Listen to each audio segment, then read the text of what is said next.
Bonjour et bienvenue dans cette vidéo dans laquelle je vais passer en revue trois actions qu'on m'a demandé d'analyser. Alors ces trois actions, ce sont des actions qui sont dans le domaine de la finance. Donc on va voir Global Payment, PayPal et StoneCo. Donc je ne vais pas faire d'analyse fondamentale dessus, on va simplement faire de l'analyse graphique. Avec mes indicateurs, on va voir qu'est-ce que quelle est la tendance? Est-ce que c'est un bon plan d'investir là-dedans? Est-ce qu'il y a une opportunité, un bon ratio à faire sur ces trois actions? Et donc effectivement, ces trois actions pour lesquelles il y a un pari intéressant avec une forte chance de réussite. On va regarder ça en détail. Alors on va commencer par la première. Alors je ne les ai pas spécialement classées dans un ordre particulier. Hein. Je prends la première parce que parmi les trois, je vais en prendre une puis l'autre, etc.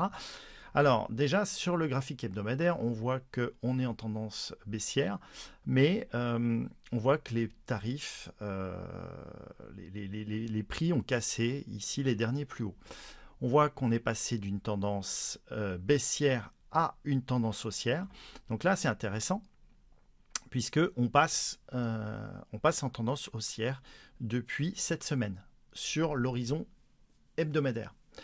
On est en tendance haussière sur l'horizon journalier depuis le début du mois, mais on est en tendance haussière uniquement depuis cette semaine. Avec 2 semaines auparavant, notre indicateur Web Confiance qui nous donnait des signes positifs. Mais on était encore en tendance baissière, donc ce n'était pas forcément le moment de rentrer. Là, si on regarde l'indicateur RSI, on voit qu'on est passé au-dessus de la zone de neutralité. Vous voyez que on est venu taper plusieurs fois au-dessus on était en dessous des 50 et là on vient de passer au-dessus. Donc là, c'est plutôt positif. Si on trace une résistance au niveau des plus hauts ici, alors je vais peut-être plutôt partir d'ici, voilà. Donc en traçant la résistance, qu'est-ce qu'on s'aperçoit? On s'aperçoit qu'on vient de casser ici la résistance du RSI. Ça, c'est un très très bon signe. Alors on peut même éventuellement modifier ici pour ajuster à ces plus hauts là, et on casse ici à ce niveau là. Donc là je mettrai un très très bon point pour GPN, Global Payment Incorporation. Bien évidemment, ce ne sont pas des conseils en investissement, c'est un avis personnel. Ensuite, qu'est-ce que me disent mes indicateurs? Si on regarde, on a ici l'indicateur qui nous permet de savoir quels sont les niveaux de prix sur lesquels entrer et les niveaux de prix sur lesquels sortir par rapport à un risque. C'est-à-dire que là, si on rentre en position à ce niveau de prix-là, on positionnerait un stop à 93,23 et on irait chercher les 152,15, histoire d'avoir un ratio risque-réussite qui fait que même si on se trompe plus d'une fois sur deux, on sera rentable. Donc ici, la quantité, elle est basée sur le niveau de risque par rapport au capital que je souhaite investir. Hein. Donc après, vous le faites en fonction de votre capital. Là, c'est simplement dans le paramétrage de l'indicateur. Vous voyez, j'ai mis ici, par rapport à l'indicateur, quelle était la somme que je voulais risquer. J'ai dit que je risquais au maximum 150 euros. Donc, avec un niveau de stop à ce niveau-là, si je prends 8 actions, mon risque il ne sera que 250 euros, puisque si je les achète à 112,87 et que je mets mon stop à 93 euros, on a les 7 et 12, donc 19 euros x 8, ce qui fait à peu près 150 euros de risque. Donc après, on peut modifier ici la valeur si on souhaite risquer plus. Mais ce qui est important, donc ça c'est très important, hein, c'est de connaître la taille de position en fonction de votre niveau de risque et d'avoir un niveau, un ratio risk-reward important. Donc là, déjà, premier avis favorable sur l'horizon hebdomadaire. On passe d'une tendance baissière à une tendance haussière. C'est un bon signal d'achat. On est haussier en journalier. Donc on peut soit décider de rentrer maintenant sur une position sur les niveaux de prix actuels, soit prendre une demi-position, attendre un retracement et puis recharger. Donc potentiellement là, je pourrais dire, tiens, j'en prends 4 à ce niveau de prix-là, et puis je vais attendre un retracement de 62% par exemple. Voilà. Donc, après, il y a d'autres indicateurs qui me permettent de les avoir. On a un ancien signal de Guépard ici qui nous proposait de les acheter sur ces niveaux de prix-là. Donc là, on est sur un niveau de prix, on est sur les niveaux de prix actuels. Donc là, on peut l'acheter ici de 100, hop, voilà, on peut les acheter sur ces niveaux de prix-là, de 113,53 jusqu'à 115,73, voilà, ici, entre ce niveau de prix-là et ce niveau de prix-là. On en achète, le nombre, pareil, c'est calculé en fonction du capital. On met le stop ici sur un horizon journalier à 104,23 par rapport à ce risque, c'est pour ça qu'on en prend un peu plus sur horizon journalier. Et puis, on aura comme objectif les 136,78 €. Voilà. Donc là, ça peut être un plan de trading sur cette action aujourd'hui de se positionner donc avec un stop ici vers les 104 € et d'aller chercher les 136. Un autre plan, c'est de se mettre sur un horizon hebdomadaire, d'en prendre une partie au niveau de prix actuel, de mettre un stop à 93,23 et de vendre à 152,15 qui correspond ici à ce niveau de prix là, donc qui pourrait tout à fait être sujet à un niveau de résistance. Voilà. Si on regarde la tendance hebdomadaire sur le RSI, elle est très positive. Si je regarde ici, voilà, si je me positionne ici, voilà, je pars du point bas, hop, voilà, hop, et voilà. Donc là, tant qu'on ne casse pas ici ces niveaux de prix là, on est confiant. Voilà, sur ça, c'était Global Payment Holding. Ensuite, on va regarder PayPal. Alors, PayPal, si on regarde sur l'horizon hebdomadaire, les 3 actions, on va voir qu'on est à peu près dans la même configuration. C'est-à-dire qu'on est sur un titre qui s'est littéralement cassé la gueule. C'est-à-dire que là, on a perdu quand même. On est monté de 310 et on est descendu au plus bas. On a perdu 80%.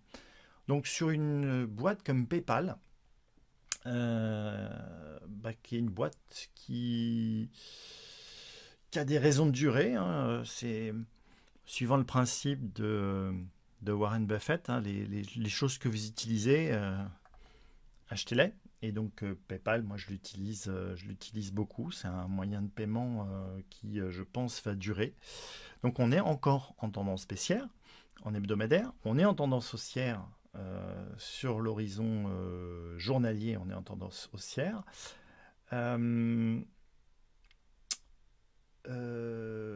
Voilà, donc on n'est pas forcément sur un moment encore hyper intéressant. On va regarder, est-ce qu'on a un signal Guépard sur l'horizon hebdomadaire? Pas encore. Donc là, ça peut être intéressant d'attendre peut-être une cassure des 6 niveaux-là, de rentrer à 85. Et puis, on a du potentiel. Il y a un gros retard à rattraper. Donc, PayPal, ça peut être intéressant. C'est peut-être encore un petit peu tôt.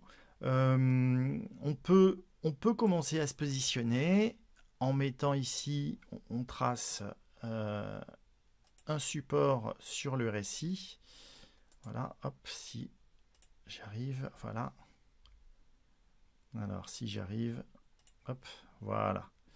Je trace le support du RSI. Vous voyez que ici, depuis ce point-là, qui est ici, à ce point-là, qui est ici, donc on a une divergence baissière, ce qui veut dire que ça semble être la fin de la tendance baissière. Donc on peut se positionner aujourd'hui.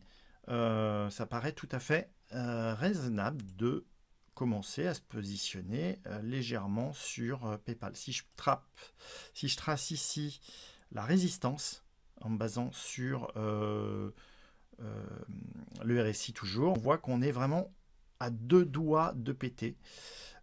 Dès qu'on va casser ça, et on l'a cassé à un chouille près. Donc là, ça n'a pas l'air mal du tout. Si on se base sur la résistance qui est ici en journalier, bah, c'est pareil, hein, on est à un poil près, on est plutôt pas mal. Si d'ailleurs je le remonte ici, hop, voilà. Alors là, on est sur de la microchirurgie, hein, c'est pas forcément une science exacte, mais voilà, enfin, je suis assez positif, effectivement, sur PayPal, ça me paraît être un pas mauvais plan du tout.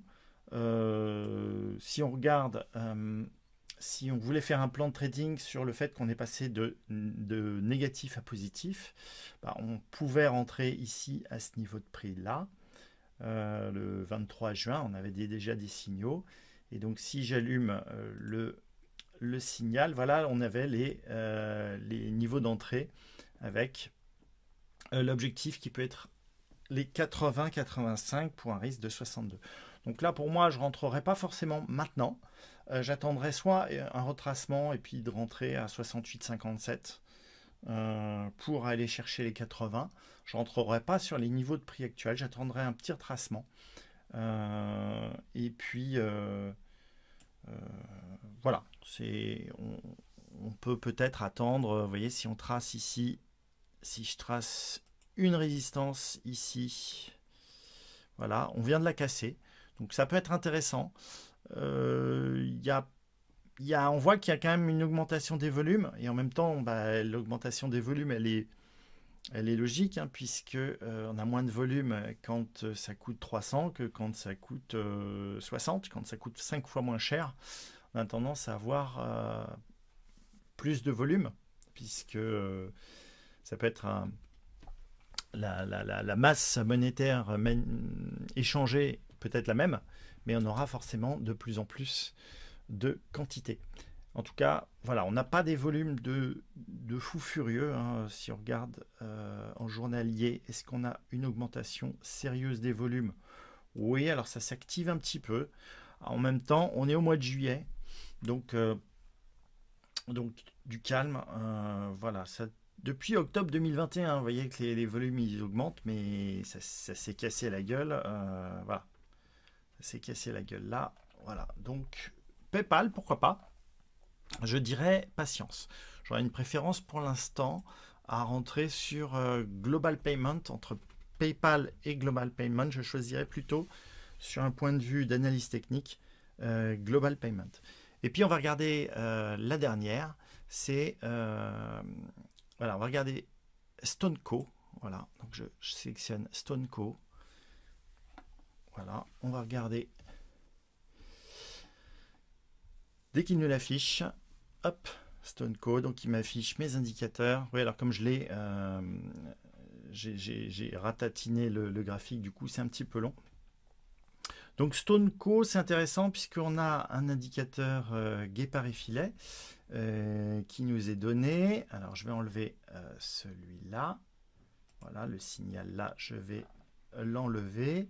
On a un signal guépard qui nous donne un prix d'entrée entre ici les 14,40 et les 14,81. Voilà, avec un stop qu'on met sur les 12,46 pour aller chercher les 19,45. Donc on a ce signal guépard qui nous a été donné ici et sur lequel on n'est pas encore rentré puisque le prix n'a pas été atteint, mais le signal est toujours valide. Et donc ce qui est intéressant, c'est qu'avec ce signal, vous placez votre ordre d'achat, vous le mettez en attente, et tant que le prix ne rentre pas dans cette fourchette de prix, si vous passez un ordre à plage de déclenchement, eh bien votre argent reste disponible, il n'est pas engagé, vous avez zéro risque. Et le risque court seulement à partir du moment où la position est prise. Donc là, on peut positionner un ordre d'achat, ça peut être intéressant, sur cette plage de prix-là, d'autant plus que sur l'horizon hebdomadaire, on est en tendance haussière. Hein, on le voit ici sur, toujours pareil, sur le RSI, on trace un petit support. Voilà, et vous voyez qu'on vient se poser à chaque fois sur ce niveau de support. Donc ça veut dire qu'on est clairement dans une tendance haussière qui est en train vraiment de se conforter sur l'horizon hebdomadaire. On a l'objectif des 20,52 €, donc ça fait quand même sur l'horizon hebdomadaire. Donc les 19,45, vous voyez, si on les atteint, ça sera déjà un très très bel objectif. On va rentrer ici, on rentrerait autour des 15. Voilà, on rentrerait autour des 15 pour aller chercher les 20 avec un risque de... voilà, on risque 3, on risque à peu près 3 pour aller chercher 5. Hein, donc ce qui est quand même pas mal.